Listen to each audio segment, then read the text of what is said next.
Assalamualaikum warahmatullahi wabarakatuh. Perkenalkan kami dari kelompok 4 dengan anggota Amanda Puspita Dewi, Merina Nurbulan, Nuri Nurjana, Tegeng Aprilia, Yasinta Salsabila, Sela Natasha Anissa, dan saya sendiri Rifki Aji Pratama.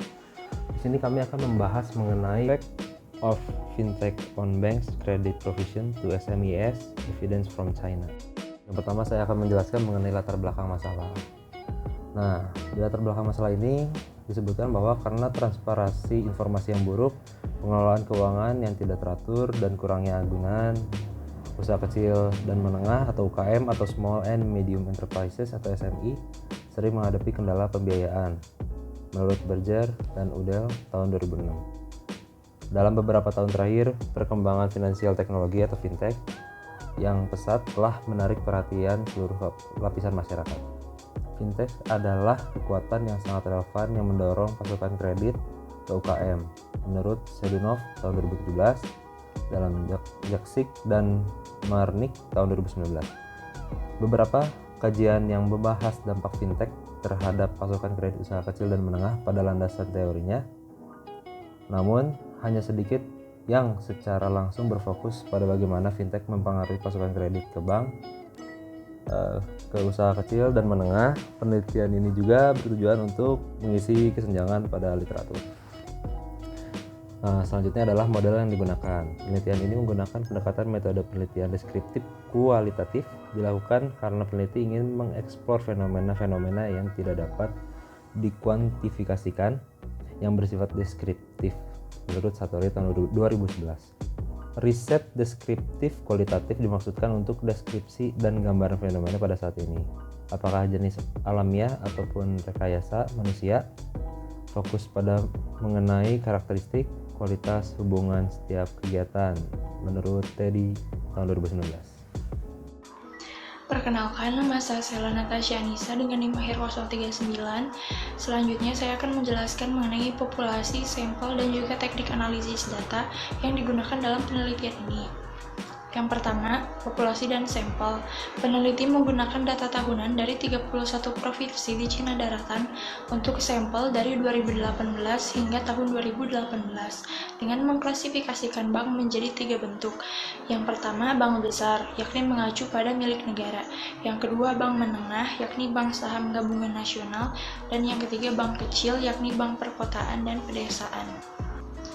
Untuk teknik analisis data, peneliti melakukan uji Hausman untuk menentukan yang terbaik antara fixed effect atau random effect. Untuk memperkuat kebenaran hasil, peneliti melakukan 2 tes tambahan, yaitu menggunakan model respon fraksional, lalu yang kedua mempertimbangkan potensi endogenitas. Terima kasih. Sebelumnya, izin memperkenalkan diri, nama saya Ageng Aprilia dengan NIM akhir 028 akan melanjutkan pemaparan mengenai hasil analisis.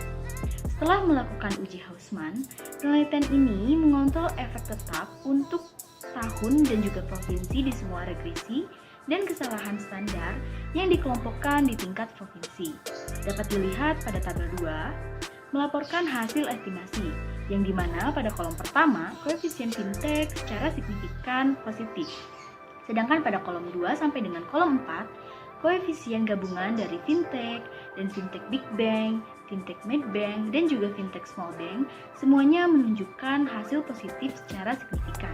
Hal tersebut menunjukkan bahwa fintech dapat mempromosikan pasokan kredit untuk usaha kecil dan menengah. Oleh karena itu, hipotesis 1 yang menyebutkan bahwa secara keseluruhan fintech mempromosikan pasokan kredit bank ke usaha kecil menengah dapat diverifikasi atau dapat diterima. Pada kolom 2, koefisien Big Bang signifikan negatif, sedangkan koefisien fintech Big Bang secara signifikan positif. Penelitian ini mempercayai bahwa sebelum munculnya fintech, semakin besar proporsi bank besar karena kelemahan mereka dan teknologi pinjaman semakin tidak menguntungkan bagi pasokan kredit usaha kecil dan menengah. Namun, perkembangan fintech meningkatkan teknologi pinjaman bank-bank besar dan mendorong pasokan kredit ke usaha kecil menengah. Oleh karena itu, hipotesis 2 yang menyebutkan bahwa fintech berdampak positif terhadap penyediaan kredit bagi usaha kecil menengah di bank-bank besar dapat diverifikasi atau dapat diterima. Pada kolom 4, koefisien small bank signifikan positif, sedangkan koefisien fintech X small bank secara signifikan negatif. Sebagaimana disoroti di bagian pengembangan hipotesis, keuntungan dari struktur organisasi dan teknologi pinjaman bank kecil kondusif untuk memberikan pinjaman kepada usaha kecil dan menengah. Namun, setelah munculnya fintech, keunggulan awal dari bank kecil ini menurun. Dengan demikian, efek mempromosikan pasokan kredit ke usaha kecil dan menengah juga menurun. Oleh karena itu, hipotesis 3 yang menyebabkan bahwa fintech berdampak negatif pada keunggulan bank kecil dalam menyalurkan kredit pada usaha kecil menengah dapat diverifikasi atau dapat diterima. Pada kolom 3, koefisien dari Midbank dan fintech X Midbank tidak signifikan, menunjukkan bahwa pengaruh promosi bank menengah terhadap penawaran kredit usaha kecil dan menengah tidak signifikan. Selanjutnya, fintech tidak mengubah situasi ini. Pada tabel 2 juga menunjukkan bahwa pengaruh variabel kontrol lainnya, yaitu semakin tinggi market dan FJDP, semakin tinggi pasokan kredit ke usaha kecil dan menengah dari bank. Semakin tinggi Citi juga mengarah pada pasokan kredit yang lebih tinggi untuk usaha kecil dan menengah. Tidak ada hubungan yang signifikan antara key GDP growth dan penyediaan kredit bank untuk usaha kecil dan juga menengah. Sekian pemaparan dari saya, selanjutnya akan dilanjutkan oleh teman saya. Perkenalkan, nama saya Sinta Salsabila dengan NIM akhir 036. Di sini saya akan melanjutkan materi yang telah disampaikan oleh Ageng sebelumnya. Langsung saja, untuk memastikan kekuatan hasil, penelitian ini melakukan 2 uji tambahan. Yang pertama itu mempertimbangkan karakteristik data dari variabel penjelas. Penelitian ini menggunakan model respons fraksional untuk membuat perkiraan yang sesuai. Dalam pengujian ini, nilai variabel yang dijelaskan SME adalah nilai proporsional dan rentang distribusi numerik antara 0 dan 1. Mempertimbangkan jenis kasus ini, dalam Papke dan Woodridge tahun 2008 percaya bahwa model panel linear konvensional mungkin tidak akurat. Oleh karena itu, mereka mengusulkan model respons fraksional dan menggunakan metode kemungkinan kuasi maksimum untuk memperkirakan nilai yang sesuai.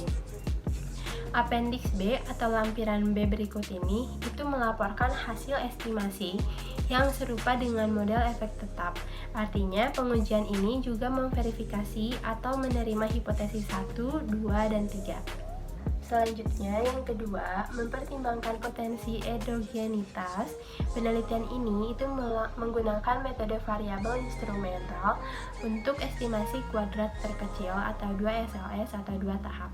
Pada penelitian ini bisa mengadopsi tingkat penetrasi internet sebagai variabel instrumental untuk tingkat perkembangan vintage. Namun, internet sebagai infrastruktur vintage itu berkaitan erat dengan perubahan vintage. Selanjutnya, setelah mengendalikan lingkungan kredit lokal, tingkat urbanisasi, pasokan kredit bank untuk usaha kecil menengah atau SME, yang menjadikan tingkat penetrasi internet sebagai variabel instrumental yang efektif. Uji Hausman menunjukkan bahwa metode variabel instrumental sudah sesuai dalam Stock dan Yogo tahun 2005. Oleh karena itu, hipotesis 0 variabel instrumental lemah ditolak secara signifikan, yang menunjukkan bahwa model ini itu tidak memiliki variabel instrumental yang lemah, seperti yang dilampirkan pada lampiran C yang melaporkan hasil estimasi yang serupa dengan model efek tetap dan memverifikasi atau menerima kedua hipotesis. Sekian dari saya. Assalamualaikum warahmatullahi wabarakatuh. Izin memperkenalkan diri, nama saya Nuri Nurjannah dengan NIM 51111811027. Di sini saya akan memaparkan mengenai hasil pembahasan dari penelitian ini. Nah, penelitian ini itu ternyata menunjukkan bahwa fintech itu dapat mempromosikan pasokan kredit bank ke usaha kecil dan ke usaha menengah. Namun lebih khususnya lagi dibandingkan dengan bank kecil, fintech itu lebih kondusif untuk meningkatkan kredit bank besar kepada usaha kecil dan menengah. Nah, yang dimana hasilnya menunjukkan bahwa fintech itu ternyata dapat mengubah cara bank mengatasi asimetri informasi, yang dimana dapat membantu mereka mendapatkan akses lebih banyak informasi dan mengubah informasi lunak menjadi informasi keras, yang dimana pada gilirannya pun mengurangi keunggulan teknis bank kecil dalam memberikan pinjaman. Nah, penelitian ini juga menemukan adanya kepentingan keseluruhan operasi dan pengembangan lembaga keuangan dan lingkungan kredit eksternal untuk pasokan kredit ke usaha kecil ataupun menengah. Nah, urbanisasi juga mendorong pengembangan industri sekunder dan tersier, di mana mendorong pengembangan usaha kecil menengah dan juga memungkinkan bank untuk meningkatkan pasokan kredit secara bersamaan. Namun, perlu dicatat bahwa pertumbuhan ekonomi mungkin tidak akan secara langsung dapat mendorong pasokan kredit perbankan ke usaha kecil dan juga menengah. Nah, untuk pemaparan selanjutnya yaitu mengenai analisis dari jurnal pendukung yang berjudul Analisis Jurnal Nasional Pemberian Kredit Berbasis Teknologi Informasi oleh Fintech kepada pelaku UKM berdasarkan Peraturan Otoritas Jasa Keuangan Nomor 77 PJOK 01/2016, yang dimana penulisnya yaitu Dia Ayu Quraini. Nah, beliau menyatakan bahwa pemberian kredit berbasis teknologi informasi oleh fintech kepada pelaku UKM itu bisa terjadi karena UKM merupakan pilar dalam bidang ekonomi yang dapat menunjang pertumbuhan ekonomi jangka panjang. Nah, dengan jumlah UKM yang justru semakin meningkat sejak krisis ekonomi yang terjadi pada tahun 97 hingga 98 dan juga pada tahun 2012, nah UKM itu mampu menyerap 85 juta hingga 100 juta tenaga kerja. Nah, UKM dalam hal ini itu meningkatkan efisiensi produktivitas dalam produksi yang dimana dapat memperluas pasar dan menembus pasar baru memerlukan pembiayaan yang diperoleh dari lembaga keuangan atau perbankan. Nah, kemajuan teknologi sendiri itu dimanfaatkan sebagai salah satu model pembiayaan untuk mendukung UKM, yaitu berupa pembiayaan finansial teknologi. Nah, yang berupa sistem peer-to-peer lending yang tercantum dalam PJOK nomor 77 PJOK 01/2016 tentang lembaga meminjam uang berbasis teknologi informasi. Nah, kewenangan pengaturan dan pengawasan OJK itu kepada fintech yang didirikan berkaitan dengan pemberian kredit berbasis teknologi informasi bahwa berdasarkan POJK nomor 77 POJK 01/2016, yaitu pengawasan OJK terhadap fintech itu dibagi menjadi 2 tahap, yaitu pada saat akan melakukan usaha atau pra-operasional usaha dan saat operasional usaha. Nah, pada pra-operasional usaha yaitu melakukan pendaftaran dan permohonan izin atau self-assessment system. Nah, sedangkan untuk yang saat operasional usaha adalah pemeriksaan insidental oleh OJK atau oleh Officer Supervisor System. Sekian dari saya, terima kasih. Baik, saya Meirina Nurulan dengan NIM akhir 026 akan melanjutkan pembahasan mengenai Jurnal Nasional 2 yang berjudul Modal Finansial dan Teknologi atau Fintech Membantu Permasalahan Modal Wirausaha UMKM di Indonesia. Persamaannya yaitu sama-sama mengkaji mengenai peminjaman kredit bank online kepada UMKM. Kemudian untuk perbedaannya, penelitian ini lebih mengarah pada modal finansial dan teknologi atau fintech yang mengarah pada crowdfunding dan peer-to-peer atau P2P lending. Untuk hasilnya sendiri, yang pertama, kegiatan yang menyangkut keuangan dan teknologi memang sangat dibutuhkan UMKM dengan situasi saat sekarang ini. Yang kedua, ada hubungan modal finansial dan teknologi atau fintech dalam membantu permasalahan modal wirausaha UMKM.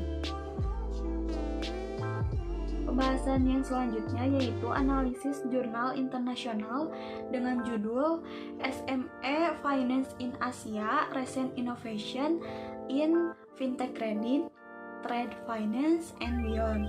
Untuk persamaannya yaitu sama-sama membahas mengenai fintech dan pembiayaan UKM.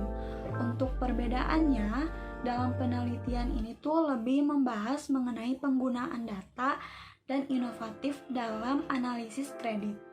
Untuk hasilnya sendiri, UKM memainkan peran penting dalam perekonomian Asia, tetapi umumnya mengalami kesulitan dalam memperoleh pembiayaan secara eksternal karena sejumlah faktor baik dari sisi permintaannya maupun dari segi penawarannya, termasuk kurangnya laporan keuangan atau dokumentasi yang tidak memadai, permintaan agunan yang lebih tinggi dari bank-bank Asia, dan terbatasnya keberadaan lembaga jaminan timbal balik untuk memitigasi masalah informasi asimetris.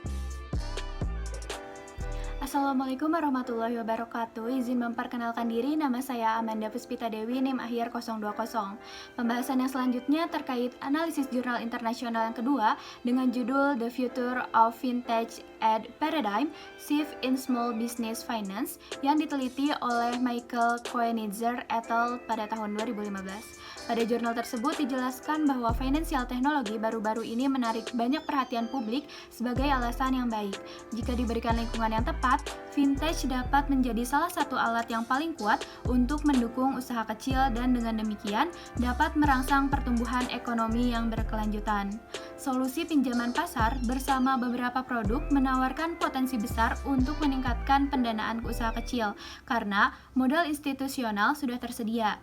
Online platform, pemrosesan pembayaran, dan perusahaan telekomunikasi dapat membangun hubungan bisnis yang ada dan memanfaatkan pengetahuan pelanggan mereka. Misalnya, platform keuangan faktur yang dapat menyediakan alat yang efektif untuk mengatasi kekurangan likuiditas dan memperbaiki situasi modal kerja usaha kecil. Lalu, pembiayaan rantai pasokan online akan mengintegrasikan rantai pasokan yang ada lebih dalam dan dapat menghasilkan hasil yang positif bagi semua pihak yang terlibat. Vintage dalam pembiayaan perdagangan masih pada tahap awal, tetapi menjanjikan potensial yang besar untuk membuka basis pelanggan global untuk usaha kecil yang belum pernah ada sebelumnya. Kesimpulan dari materi yang telah kelompok kami paparkan tadi yaitu penelitian ini mengkaji tentang bagaimana dampak financial teknologi terhadap penyaluran kredit perbankan kepada usaha kecil dan menengah dengan fokus pada ukuran bank. Berdasarkan data panel provinsi tahunan dari Cina periode 2011 sampai dengan 2018, analisis empiris menunjukkan bahwa financial teknologi dapat mendorong keseluruhan pasokan kredit ke usaha kecil dan menengah dari bank. Selain itu, financial teknologi juga memainkan peran yang lebih kuat dalam mempromosikan pasokan kredit bank ke usaha kecil dan menengah. Manfaat dari penelitian ini yaitu memberikan pengetahuan tambahan bagi literatur. Bank-bank besar secara keseluruhan lebih kuat dan lebih mampu untuk menerima inovasi teknologi. Oleh karena itu, lebih mudah bagi mereka untuk meningkatkan teknologi pinjaman dengan bantuan financial teknologi. Di negara-negara yang sebagian besar mempraktikkan pembiayaan tidak langsung, untuk meningkatkan pasokan kredit ke usaha kecil dan menengah, fokusnya harus pada bank dari semua ukuran untuk memperkuat penerapan financial teknologi daripada memberikan lebih banyak bank-bank yang kecil. Sekian yang dapat kelompok kami sampaikan. Mohon maaf bila ada kekurangan dan kesalahan. Terima kasih. Wassalamualaikum